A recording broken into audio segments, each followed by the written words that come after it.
Hey, everybody. Welcome to History Check. We are in our almost final episode of this Penultimate series. episode. Yes, we're almost there. This episode, and then one more, and then we are all set for season 1. So thank you, everyone who has liked it so far and really enjoyed it. We've been having a really fun time doing it. So I'm really, really hyped. So today, we are going to be talking about Tales from the Floating Vagabond. Right? Vagabond. Yes. Okay, just wanted to make sure from 1991. But before we jump into that, let's introduce ourselves. My name is Meredith Gerber. I'm the Century Publisher Relations Representative at DriveThruRPG, and I am here with Eddy Webb. My pronouns are he, him. I am the in-house developer at Onyx Path Publishing and the creator of the Realms of Pugmire.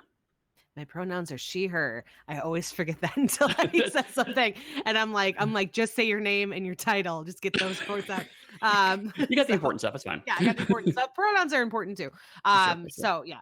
All right. So, what is History Check? So if this is your first time checking this out, History Check is a show that we kind of go backwards in time through the industry and look at some titles that have been impactful to the industry, have influenced the industry specifically, something that's super, super important. And instead of us going over like the things that there's a lot of information on, like Dungeons and Dragons and things like that, we kind of go a little bit more into things that were very popular, but might not have been mentioned or not having a lot of information. And Eddy does a bunch of research, which is appreciated. And this is an interview type show where essentially I interview Eddy on all the stuff he's researched. So let's get into it. So first and foremost, like we always mention, Designers and Dragons, highly recommend it. They have several they have several volumes. And if you ever wanted to know more about the industry and the history, there's a ton of information. Yes. A ton of information. Like I cannot even express to you. The books are very thick. But they're very, very interesting and enjoyable. So if you want to check that out, I will put a link in the YouTubes, but also they're on DriveThru. Just look up Designers and Dragons. All right. So Eddy, we're time traveling back to 1991. I was like 1981. Wasn't even born yet. Yeah. Gone forward ahead 2 years.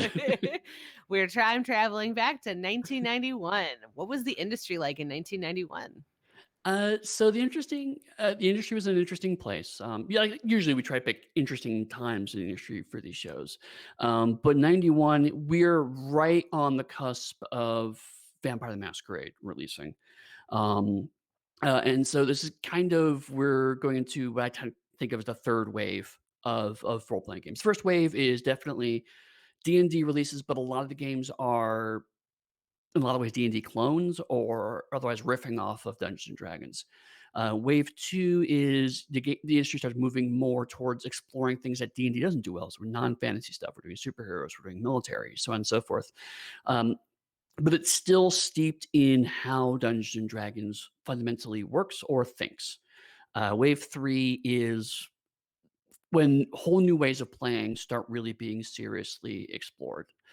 So we're right on the cusp of that, and you'll see some of that transition again with this book.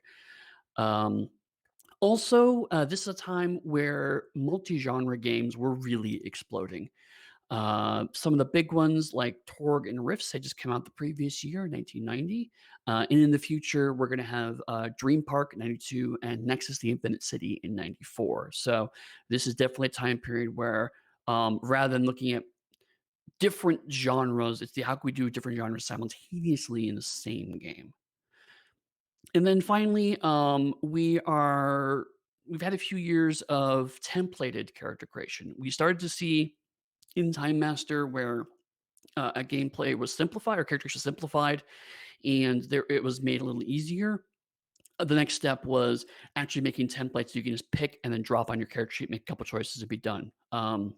Star Wars in 87 and Shadowrun 89 are the two big games that really started doing templated character creation. So we're definitely, like I said, the pieces are falling into place for how can we actually take the next big step, both culturally and mechanically, into how we even play tabletop games. The pieces are all falling into place right now. What are What are let's start. games? What are games? Uh, what are the most popular titles around now in 1991?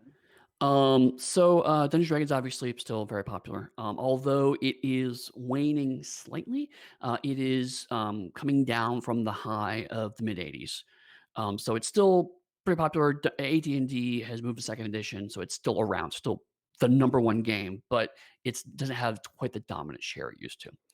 Like I mentioned, Torg and Rifts have both come out. Rifts, obviously, building off of Palladium Systems game, where we examined way back in episode 2 or 3. Actually, I think it was episode 2. So you're seeing the evolutions of the Palladium system coming out of that. Torg, it was a similar idea of there are different chunks of the world that epitomize different genres, and that was the start of a card-based system as well as a dice-based system. So again, we're seeing the seeds of that new ways of playing. Hey, we use cards as opposed to just dice. And then Vampire Masquerade, I already mentioned, is about to come out. So by the time it comes out, it becomes immensely popular almost immediately.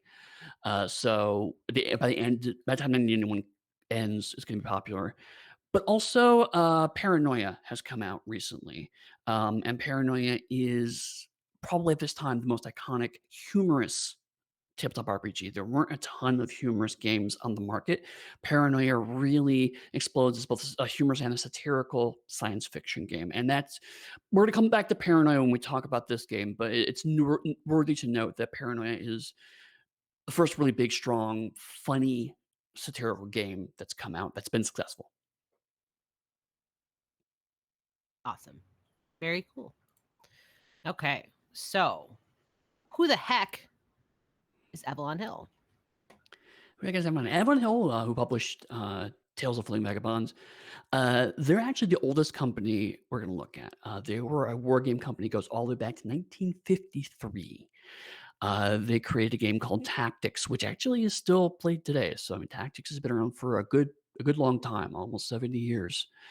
And when wargaming started kind of bifurcating into tabletop role-playing games, Avalon Hill was actually not really interested in exploring that route. They had, at that time, about 20 years of experience making war games. They'd had a lot of success in that area, so they didn't really want to go into it. And there's no proof of this, but there are a lot of industry rumors that Gary Gygax actually tried to approach Avalon Hill about publishing D&D in '74, and they rejected it because they weren't interested in that. Initially very strongly against this. But in the '80s, they saw that this market was really surging, so they wanted to move into it. And uh, they made some interestingly bold steps given how reticent they were. Uh, their first big RPG was actually the James Bond 007 game in 1983, which one of the early licensed games, first of all, and also very influential in the industry. One of the reasons why I didn't actually pick it to explore is because you can't actually get copies of it anymore. We try to focus history checks on games that you could then get from DriveThruRPG, but because it's a licensed game and the license is expired, you can't actually buy a copy of the James Bond 007 game, which is a shame because it's genuinely a good exploration on how some early cusp of almost narrative role playing in the early '80s. But that was quickly followed by a new edition of RuneQuest, which they did jointly with Chaosium in '84. And RuneQuest really carried them through the next 6 years of their tabletop RPG exploration. Right around 1990, when those sales started to actually finally start tapering, they started exploring new games, and the first new game they put out in after that RuneQuest tape off is Tales of Vagabond, was created by Lee Garvin. It did okay for a while, but then after it was published, Lee Garvin actually then started to go into a process, according to his contract, of reclaiming the rights to the game. But that became complicated because right around the time that he started to try to reclaim those rights, Avalon Hill was put into a lawsuit over the game Civilization. They had put out a game called Civilization, which was distinct but similar to a computer game brand you may have heard of called Sid Meier's Civilization. And so the video company sued Avalon Hill, or Avalon Hill sued them. It's still a little murky on that front, but they were stuck in a massive lawsuit, and as a result, they actually went out of business in '98 before they were acquired by Hasbro. So the rights to the game were actually trapped in that lawsuit, and then in the asset acquisition by Hasbro. So it took a long time before Lee was actually able to reacquire the rights to Tales of Vagabond. But so from 1953 to 1998, Avalon Hill's run, and the Avalon Hill brand is still being used by Hasbro today. And a lot of the games that they made are still being published by Hasbro today. So they're still around in some form. That's wild, by the way, that they were approached apparently, allegedly, Allegedly. by to do Dungeons and Dragons. Like, that's wild to me. Yeah. That's cool. I love those little nuggets of information. Like, it's so cool. It's so cool. So we're talking about it. What is Tales from the Floating Vagabond? Tales of the Floating Vagabond is, as I may have signposted, it is a comedic sci-fi multi-genre game. So it's taking the two big popular elements of the early '90s, the comedic game and the multi-genre game, and kind of slams them together. Unlike other comedic games, is one of the earliest ones that was actually pitched to adults specifically. There were earlier games like Toon, for example, was very influential for Steve Jackson games, but it was a cartoon game that was also kind of really pitched for kids. This one is set around a bar that's a trans-dimensional bar. So actually, people from different dimensions all go to the same bar. And so alcohol, culture, and drinking are actually distinct parts of the game. And it's definitely a game of low humor, as we would call it. There's some toilet humor. There's some pratfall, some slapstick. It is definitely hitting not an intellectual highbrow humor. But there's also action and zaniness that's kind of evoking games like Toon, but also, again, Paranoia. There's definitely a strong thread of the kinds of satire that Paranoia did well, even to the point where they hired the same cover artist, James Halloway. He did some of the most iconic early Paranoia covers, and they hired him to do the cover for Tales of the Floating Vagabond. So there's definitely very clear intentional homage to things that have worked prior to this. And so it's definitely a good game to look at for a game that has learned positive things from previous games. Whereas previous games, other games looked at were kind of, how do we break away from existing things? This is one that's like, what has other games done well, and how can we build on that? I have to unmute myself so you don't hear the lovely outside of Chicago, because the windows are open and the weather's nice. So awesome. Hello, Chicago. Hello, Chicago. What makes it special, Eddy? What makes it special? Well, I will say upfront, there's something about the game that's special for me specifically. Now, first of all, this is actually one of my favorite games from the '90s. So I owned it very early on. I really enjoyed running and playing it. But also, I did actually get a chance to become friends with Lee Garvin right before he passed away a couple of years ago. So when he was working on the second edition of the game, which sadly never got completed, but I got to chat with him. He was a fan of Pugmire even, which was really thrilling for me when I heard that. So there's a lot that's I'm personally, it's special to me specifically. But there are other things that are special about it outside of just me. Like I said, we're into this transitional area of mechanics, but unlike Time Master, where you kind of have to squint to see where the mechanics are going, there's a lot more obvious directionality here. We're further along the curve, as it were. You're still some strong '80s era mechanical design, and we'll get into that. But I wanted to kind of to show that this is we're seeing more of that narrative style we call narrativism, or that kind of lighter rules, as it were.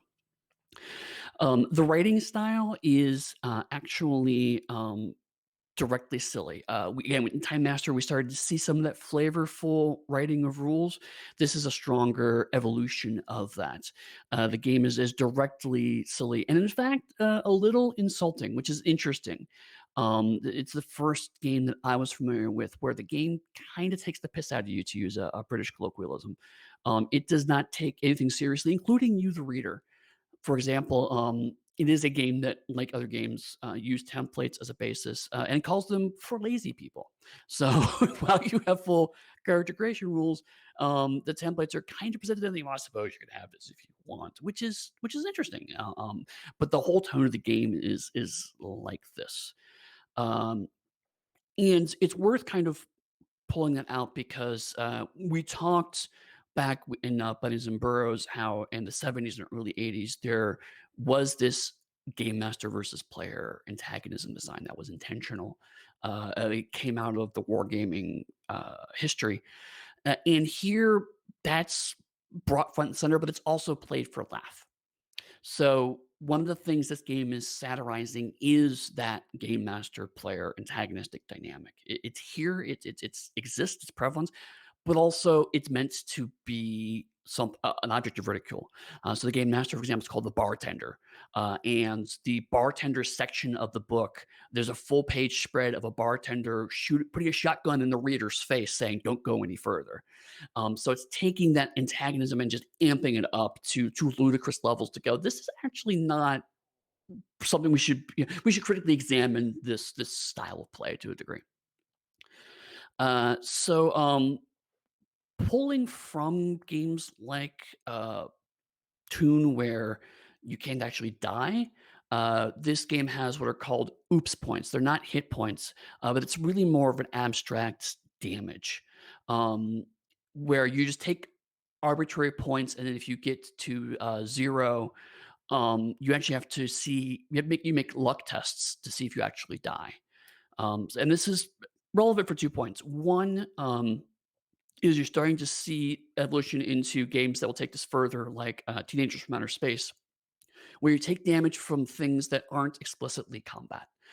Someone can give you like a really witty put down, and you will take oops points from that. You'll take damage from emotional wounds.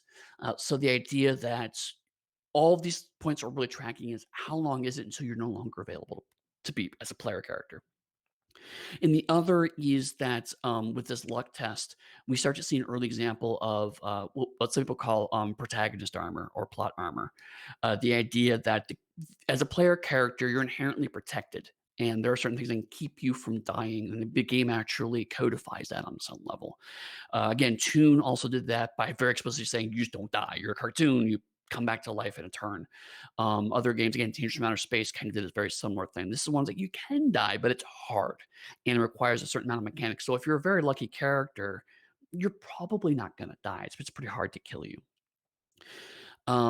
This is also an early game where everything is a point buy system. There's no randomization at all. The only randomizing role in character creation is how much money you start with, but everything else is purchased with points. And I think it's the first game we've looked at that has zero meaningful randomization. Starting money is randomization in character creation, but it's not on a meaningful level of anything that's permanent to your character sheet.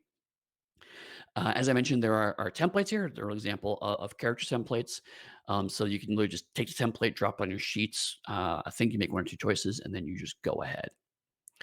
Uh, we're also moving into a realm of abstract skills. Now, this is again, we're still in the 80s style design. So we have 67 skills. There are still a ton of skills in this game. Again, Time Master also had a very long skill list. So we're not in abstract skills in the terms of condensing skill lists. We're not to like say Vampire the Masquerade, where you're down to like 15 skills. We still have a lot of skills you can choose, but rather how the skills are defined are abstract, and it's done in a humorous way, like most of the rest of the game. But we have skills like run real fast and shoot gun, but then they're subdivided like shoot gun, shoot big gun, shoot really big gun. Those are 3 separate skills. So we're not quite divorced from that crunchy specific game design yet, but we're signposting. We're getting close there. Also, the game we're starting to unify resolution a bit more. Time Master was very close to this, but we saw earlier game designs. Every time there was a new mechanic, it kind of got bolted on as an additional subsystem. So everything in this game is based around skills. So if you are shooting guns, obviously, if you're swinging a sword, if you're running, those are all skills. But also casting spells is a skill, and so it has a cast spell skill. And also any unusual weird powers like target vomiting is a skill in this game that you can get better at. You can refine your ability to vomit on someone in a very specific angle. This is that kind of game. It's again low humor, not exactly highbrow. Um, also, it's a game that uses, I think it may be the first. I haven't done extensive research on this, but it is definitely an early example of using different dice as difficulty. So basically, use your skills to calculate your difficulty number. You have to roll under that. But the harder the skill, the bigger the die you roll. So if it's a really easy roll, you roll a d4. If it's a really hard roll, you roll a d20, or I think it goes even higher than that. It's the idea that you actually change the dice you roll depending on how difficult the action is, and that's again, I think it may be the first, but it's definitely an early example of the dice not being hard coded into a specific part of the game. You always roll d20 here, you always roll upside down here. Rather, the dice fluid and shift around, which is interesting. And again, my first exposure to the idea that the dice change per roll, that was very evocative to me as a young designer. Um, we also see an early example of metagame abilities. If you're familiar with games like Onyx Paths, they came from Deep to Sea. The idea that there are these actions you can take that aren't specifically powers inside the world. They're not diegetic powers, but rather they're meta powers that reflect the genre you're emulating. So if you're not familiar, the game from Deep to Sea is 50s sci-fi movies. And so you can do things like missing reel, where a reel of the movie you're portraying disappears and then you just skip to the next scene, or a shaky set where the shit set falls over and therefore it's not as effective as it was. Um, this is a very similar because they have the called shticks. And the shticks are based around popular actors or stereotypes from the time of the early 90s. So there's the Schwarzenegger effect for lots of characters who are played by someone like Arnold Schwarzenegger, where you can ignore pain because those kinds of action heroes, they get blown up practically and still just keep walking as nothing happens. Or the Flynn effect, named after Errol Flynn, because he did a lot of swashbuckling films in the 50s and 60s, where you could swing from anything. But again, because it's a meta ability, you could swing things even if it wasn't previously established, there was something in the scene to swing from. So you could be in the middle of the desert, a Nazi tank, space Nazi tank is pouring down on you, and then suddenly a vine appears as if from nowhere, and you swing towards the tank.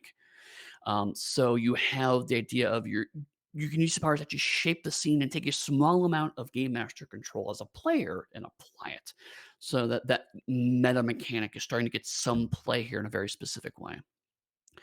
And the shticks also had a minor effect. So if you have a major effect is the thing you use it for. The minor effect is a downside or drawback that doesn't always benefit the character. So the Schwarzenegger effect is that you take so much pain that you don't realize how much damage you take it until you're practically dead.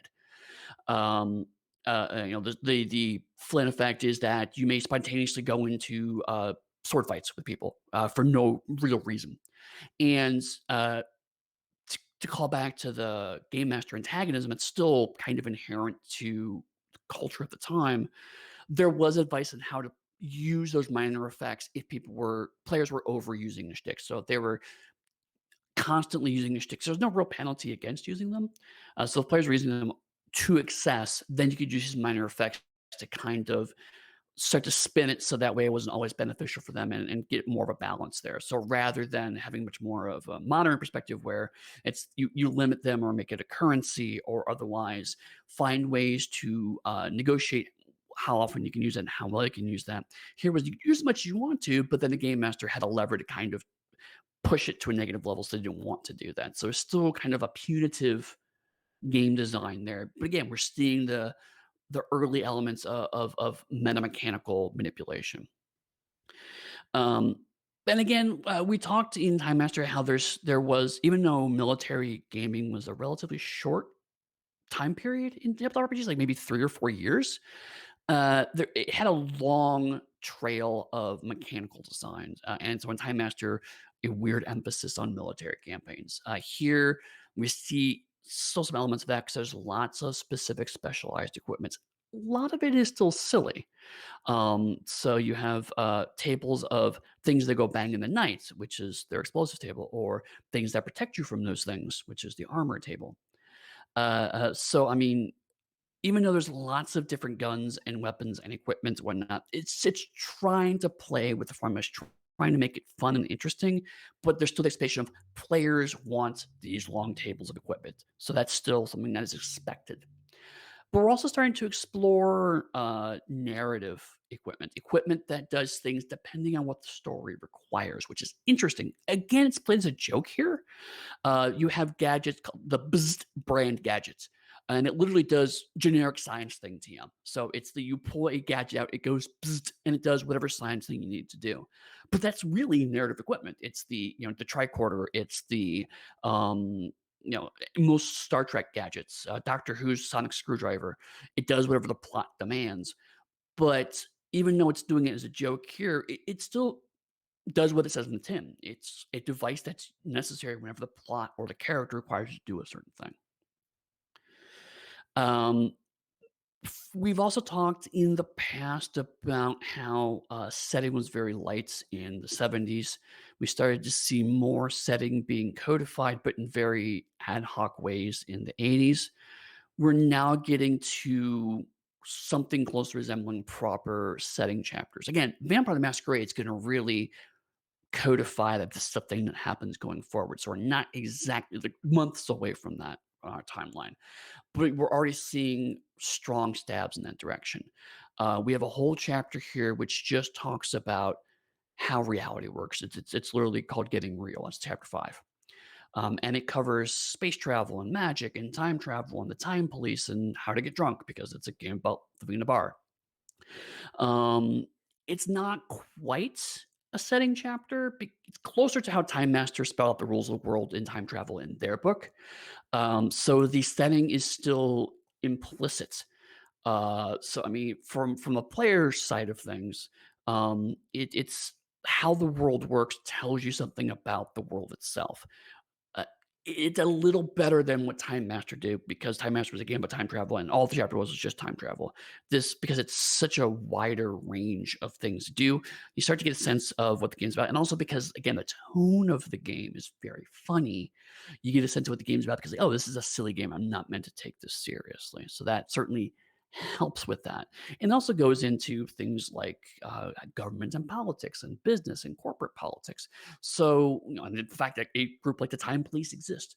So, while it's not explicitly a setting chapter, a lot of setting gets more intentionally dumped here.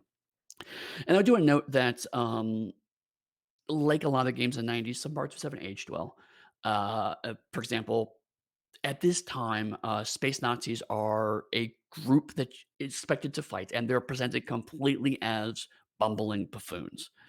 And so we're looking at a time period where culturally Nazis were not only a bad comedy villain, but this game presented them specifically to satirize games that would make Nazis villains because there was such a cheap and easy villain to give in culture at the time.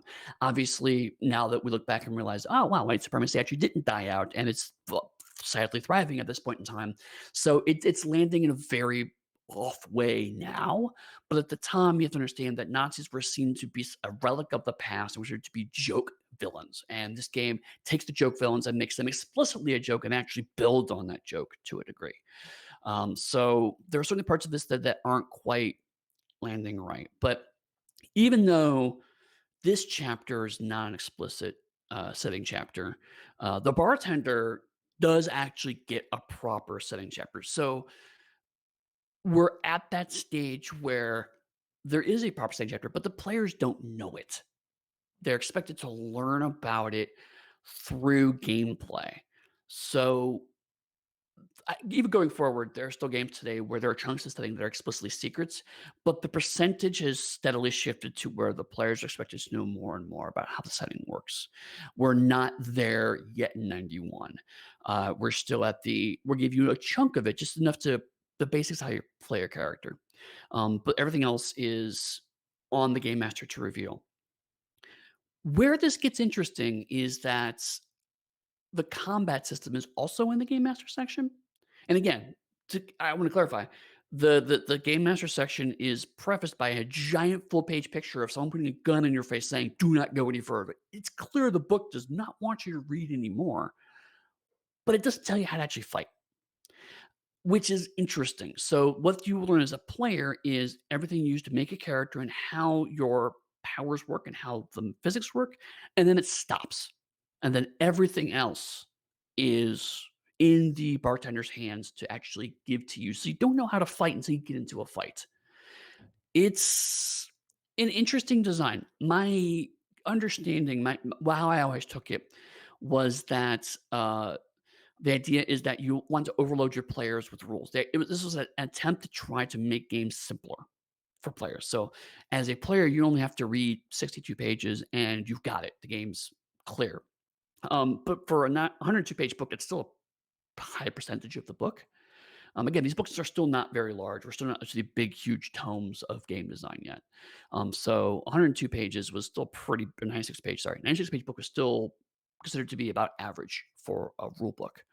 Um, but still, the idea was, I think the idea was to try to get players to play as fast as possible. You have templated rules. You pick a template, drop it in a sheet.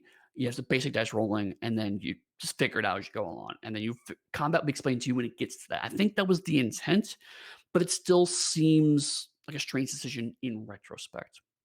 But that being said, combat's not that complicated. It's really about a page of rules at its heart. And then there's lots of education exceptions because this is a game where lots of different things can happen.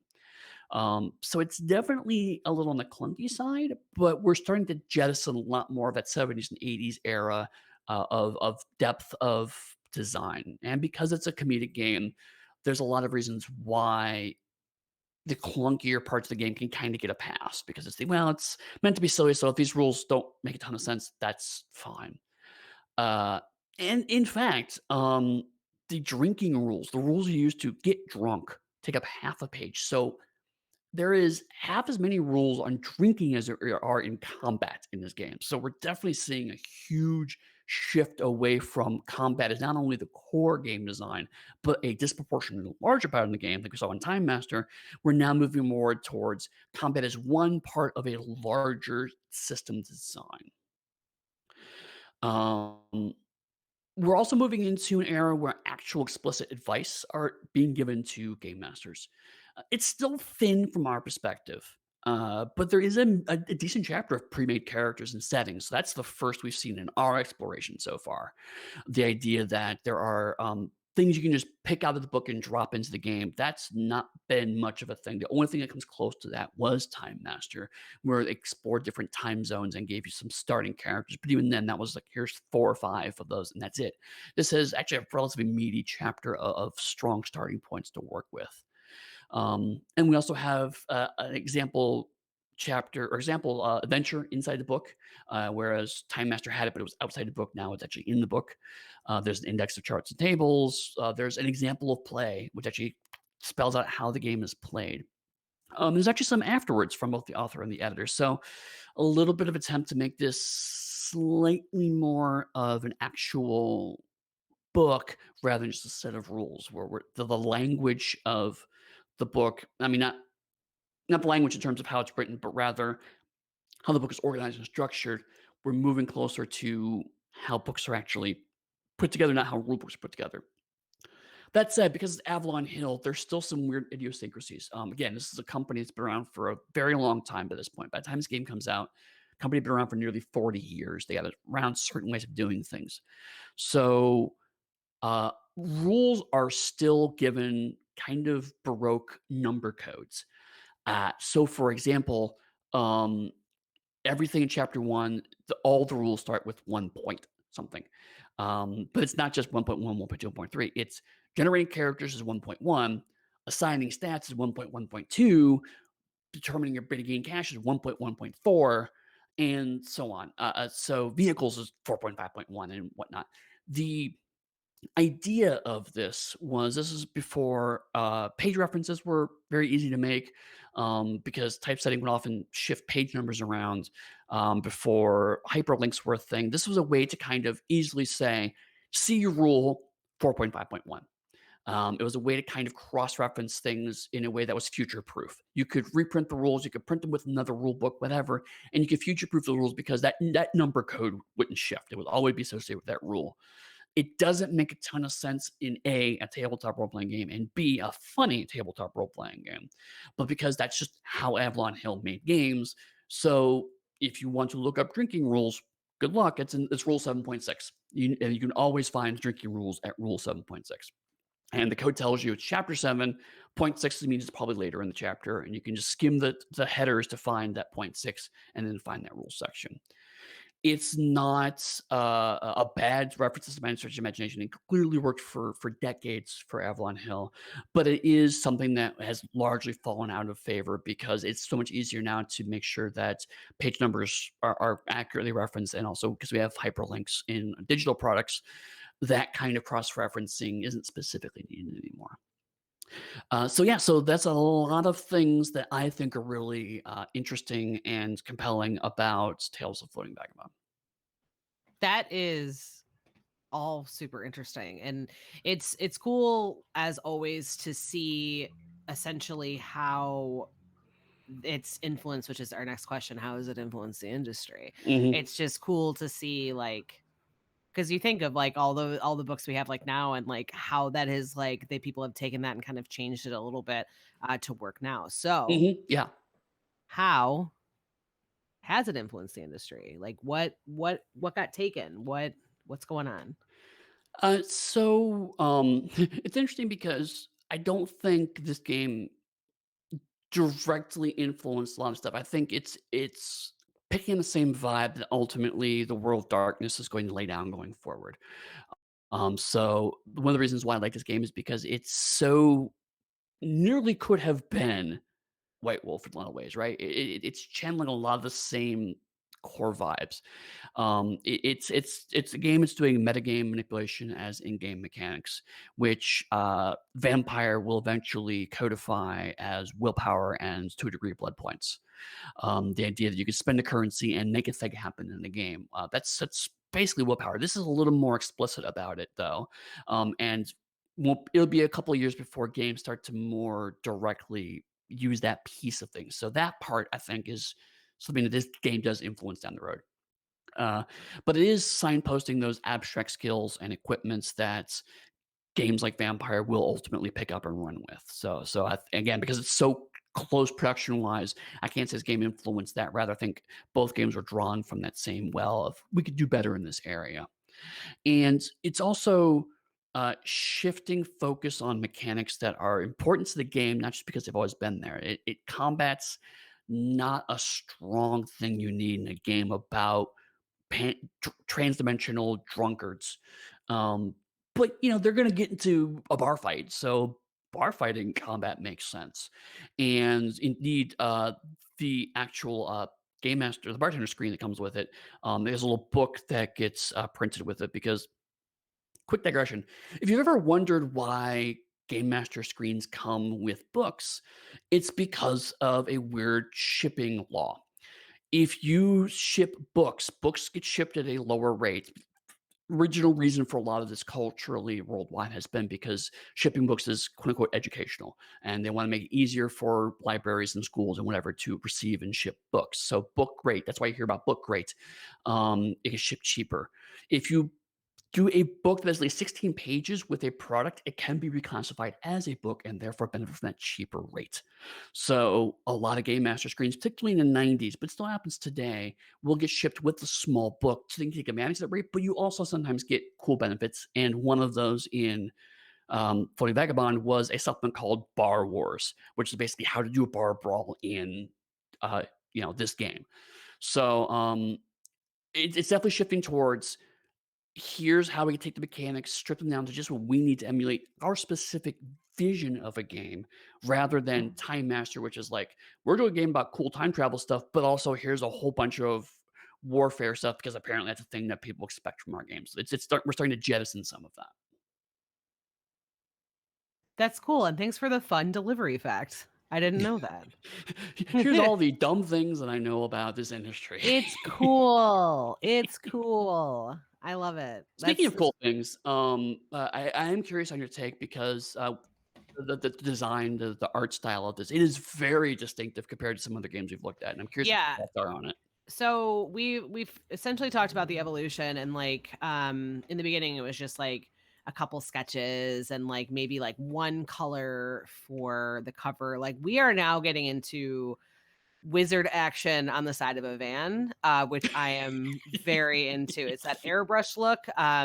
It's very cool. Lots and lots of colors. So like Mhm. last time we had that more of like the 80s feel, more like Stranger Things The type of big like knockout palette. color, yeah. Yeah, like now we're moving into, like I said, like the best way to put it is like the 90s where you had the big wizard on the side of the van, because that's what's happening. So the colors are a lot more muted.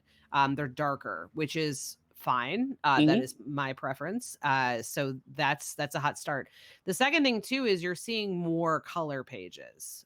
Usually it's just like the cover and maybe one page. Like we're up to we're up to four on that. mhm, So that's cool. And essentially it's this evolving scene, which is great, and they maintain that color palette. They maintain like darker colors, and they have like very small use of bold colors, which is interesting, and I think it's very cool. And of course you got that again, wizard on the side of a van. You have like essentially that smoke spray paint look, which mhm. kind of surrounds it, which is very very cool. I also like that for a bar scenario too, because I mean like back in the 90s people could like smoke in bars and they could, you know, Yep. do all sorts of stuff. So that's neat to me, like to make that haze. I don't know if that was their intention, but it was very I think cool. so, I think so. Yeah.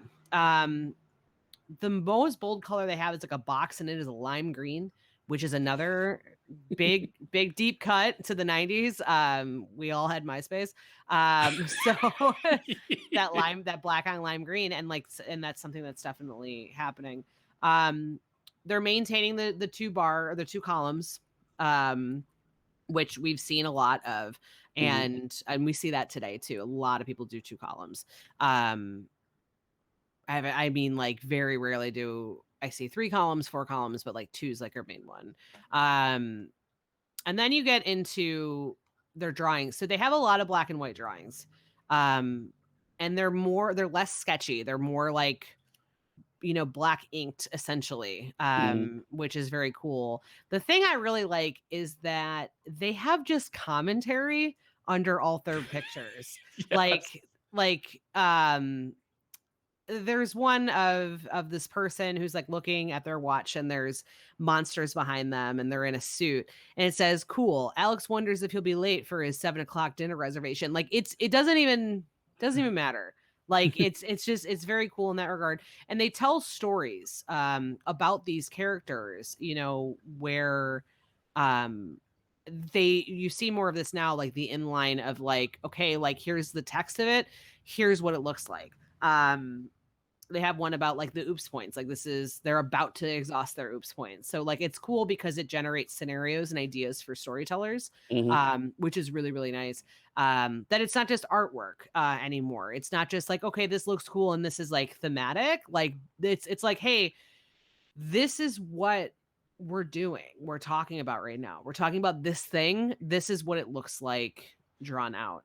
Yeah, um and as a side note, one of my mhm, favorite moments of that, because again, trying to sell you on this almost, punny take on yeah, the world, is there's a picture of a rhinoceros man called Rhino Skin in the game, yeah. and he's talking to a cashier, and he's pounding very angrily on the table, and the title underneath it says, "How to keep a rhino skin from charging," 'cause he someone took away his credit card, and it's just like, it's such a bad joke, but it gives you so many ideas on what this game could do.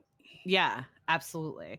And the same thing goes with like it's the same page actually, is like there's a couple very cutesy characters and like big sparkly, doe eyes, and it says possibly the greatest threat to our way of life. Like Mhm. it's funny in that regard. And if anything, I just enjoy going through and looking at those Yeah. specifically.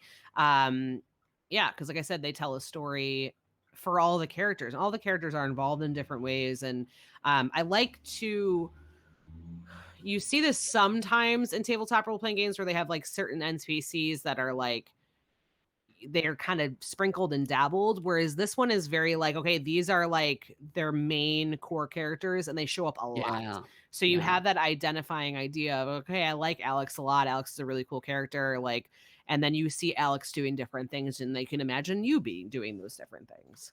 Mhm. So, Yeah, I which is forgot to great. mention that each chapter is prefaced by the stats of the narrator. So whoever's narrating that chapter, you also get this full stat block right at the front of it too. Yeah, which is nice. And so, yeah, of course you can make your own character and stuff like that, but like it's nice to see like it in action. Like so you see what their points are, you see who they are, and then you see them, like I said, you see them in action, which is a very interesting way of doing it in my opinion. Mhm. Um very heavy on their armory with graphics, and through up until that point it's a lot of there's they have the black background and that's pretty consistent, but instead of doing essentially half pages and full pages and quarter pages, they have these little tiny Mhm. weapons, which is very very neat. I'm a visual person, so I really like that a lot, seeing how things actually look, especially ones that like the Zappa gun. Like I don't know what that looks like. You know what I mean? Right. But they show it and it's very, very cool. Um, their tables are really nice too. They have several column tables. They're very, very neat. So you can easily drag your finger across, which I appreciate. Mhm. We've seen that change in the current where people like change the color line in the background or make boxes and things like that. Like, these are free floating tables, which is interesting, but you can see how that's evolved. Yeah. So, which is really nice. And yeah, and they do the same thing with the vehicles as well. They do a lot of pictures and they show how things look.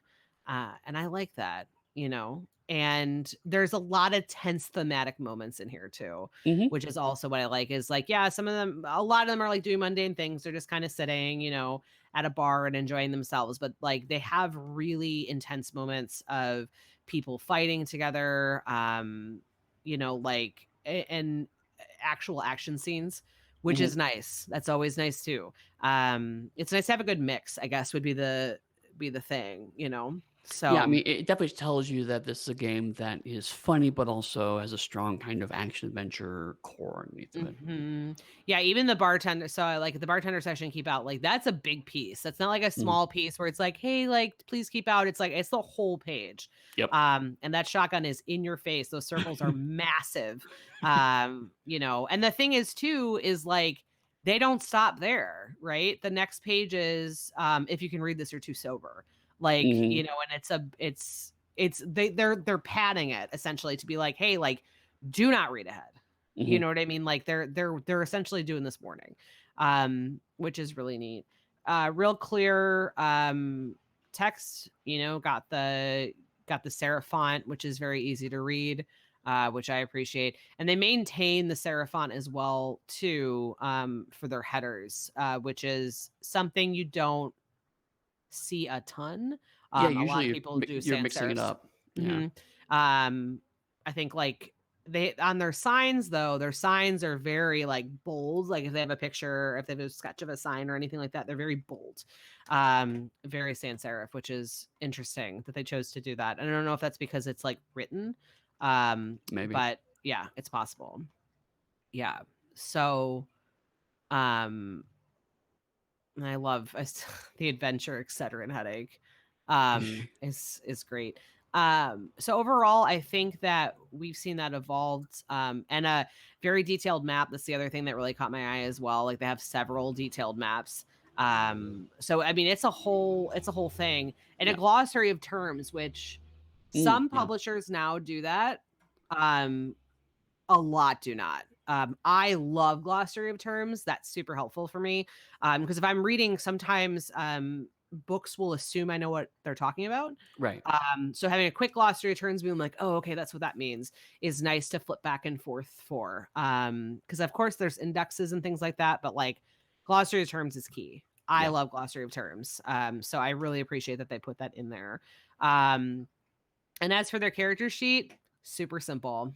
And it's not a character portrait, it's a character sketch, which I really, Yes. really like. So you can sit Mhm. there and doodle, which I kind of like, because now you see like, character portrait or whatever, but it's sketch. So it kind of encourages you to do that. And there's a lot of negative space also to like doodle on the sides.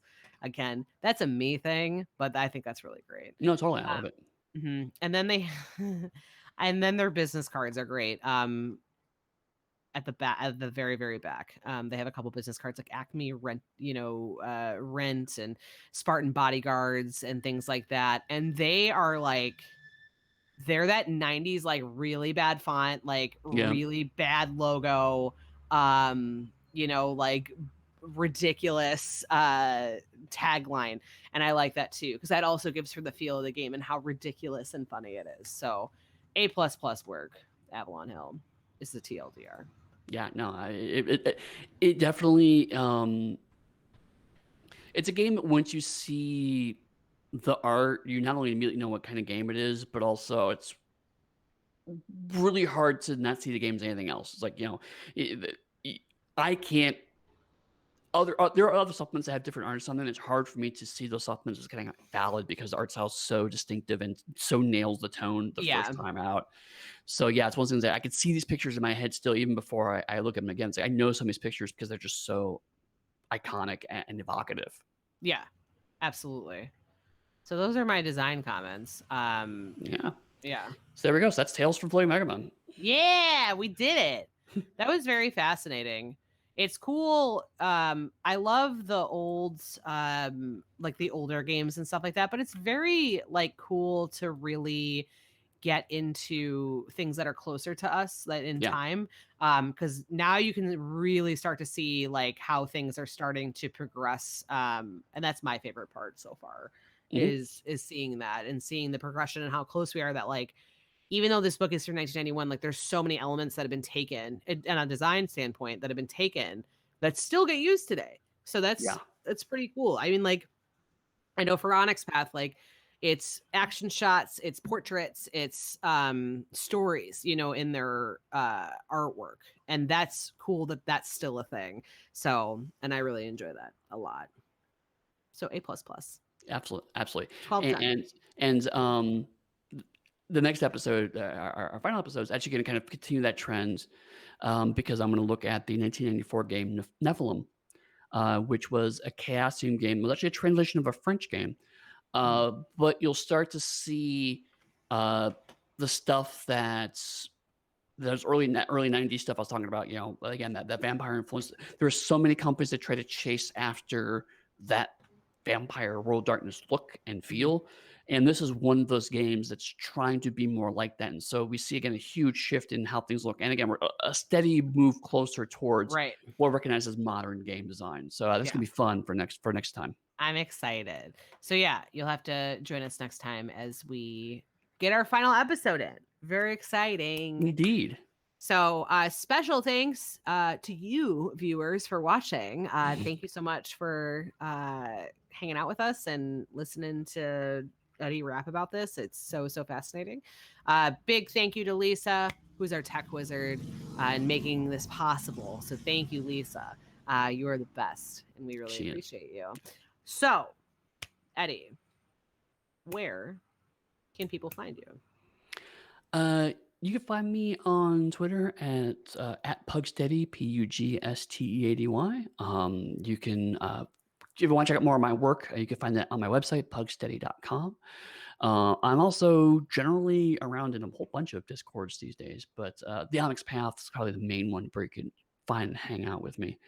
But yeah, feel free to drop me a line on Twitter and let me know what you think of these shows. Like I said, we're going to do our final one's going to be in about a month, but then after that, I'm curious to see where things go if people are digging it. I know you were telling me, Meredith, that this apparently is one of the highest watched One shows, of the highest watched shows. Yeah, people which really is dig very it. exciting. Yeah, It's very people really exciting. dig it. So like I think it's cool personally. And as somebody who loves learning about this stuff, it's a small micro like quick lesson and it's just neat to see how the industry has changed. So Indeed. we will see you next time for our final episode. So join us. It's going to be awesome. And Bye. yeah, oh, thanks for joining us. Bye. Okay, so Eddy wants to leave. So